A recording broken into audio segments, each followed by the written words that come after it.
हनुमान बेनीवाल मुख्यमंत्री बनने का सपना था, वो सपना टूट गया और अब हनुमान बेनीवाल राजस्थान की राजनीति से संन्यास लेते हुए नजर आ रहे हैं।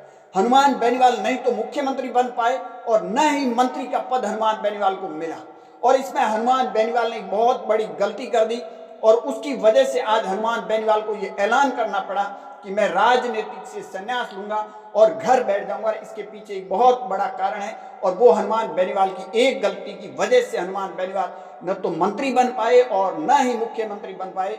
2023 के विधानसभा चुनाव में हनुमान बेनीवाल ने एक दावा ठोका था कि राजस्थान का मुख्यमंत्री बनेगा, उसकी कुर्सी की जो चाबी होगी वो मेरे पास होगी, परंतु वो सपना कहीं कहीं धरा रह गया, अधूरा रह गया। यहाँ तक मंत्री भी नहीं बन पाए, मुख्यमंत्री की बात दूर तक चली गई।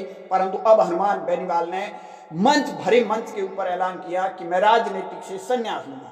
दरअसल हनुमान बेनीवाल, आपने देखा होगा कि पहले राजनीतिक हनुमान बेनीवाल ने बीजेपी के अंदर जाकर की थी और बीजेपी से चुनाव लड़ा। उसके बाद में वसुंधरा राजे सिंधिया और हनुमान बेनीवाल के बीच में अनबन हुई और उसके बाद में हनुमान बेनीवाल को पार्टी छोड़ने पर मजबूर होना पड़ा और उसके बाद में बीजेपी पार्टी छोड़नी पड़ी।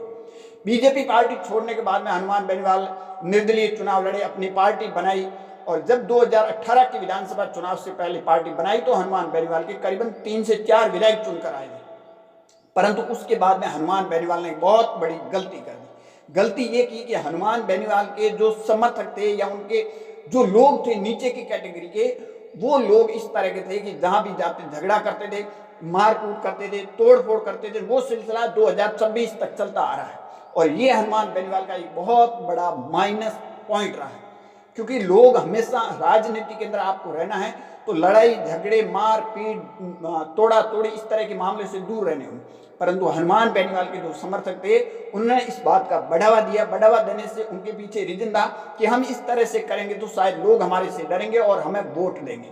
उनका कहीं कहीं जो टेंशन था वो इस तरफ था, परंतु ऐसा नहीं हुआ और उल्टा हुआ और हनुमान बेनीवाल के विधानसभा चुनाव 2023 के आते आते हनुमान बेनीवाल एक सीट बचाने में भी कामयाब हो गए और उसके बाद में फिर हनुमान बेनीवाल जब उपचुनाव खींवसर के अंदर हुआ तो हनुमान बेनीवाल को वो भी सीट गंवाने पर कहीं कहीं मजबूर किया और इसके पीछे जो कारण है वो हनुमान बेनीवाल के कार्यकर्ता। हनुमान बेनीवाल के कार्यकर्ता को आपने देखा होगा कि जहां भी जाते हैं वहां कुछ न कुछ उड़धन करके आते हैं, या तो मारपीट करते हैं, तोड़ भांग करते हैं, कुछ न कुछ करते हैं जिससे लोगों के अंदर नाराजगी होती है। उसकी वजह से हनुमान बेनीवाल को भरे मंच पर खड़े होकर ये तक कहना पड़ा कि मुझे 2028 के अंदर कामयाबी नहीं मिलती है तो मैं राजनीतिक से संन्यास लूंगा, मुझे कोई चुनाव लड़ने की जरूरत नहीं है, मैं घर जाकर बैठ जाऊंगा। ये हनुमान बेनीवाल के बयान, मेरे बयान नहीं है। अब हनुमान बेनीवाल को भी पता है कि जिस तरह इनके कार्यकर्ता पीछे जो छोटे कार्यकर्ता जुड़े हुए हैं, जिस तरह वो हाई हुल्लड़ करते हैं, मारपीट करते हैं, उस वजह से हनुमान बेनीवाल को एक बहुत बड़ा नुकसान हुआ। ऐसी बात नहीं है, 2023 के अंदर तो 18 के अंदर तो पार्टी बनाई थी, उस टाइम आ गए थे, परंतु 24-23 के विधानसभा चुनाव में परिणाम आपके सामने, गठबंधन के बावजूद भी एक सीट नहीं आई थी, परंतु वोट शेयर भी यहाँ हनुमान बेनीवाल का गिर गया था।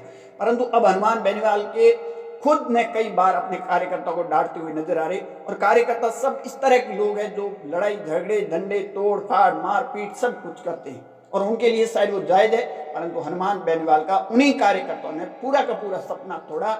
न तो कार्यकर्ताओं ने हनुमान बेनीवाल को सीएम बनने दिया और न ही कोई मंत्री पद तक नहीं जाने नहीं दिया। इसके पीछे रीजन हनुमान बेनीवाल के ही कार्यकर्ता है। हनुमान बेनीवाल की यहाँ कतई गलती नहीं थी, परंतु कार्यकर्ता इसी तरह के थे और उसके बाद में हनुमान बेनीवाल को मंच पर यह ऐलान करना पड़ा कि 2028 के अंदर मुझे कामयाबी नहीं मिलती है।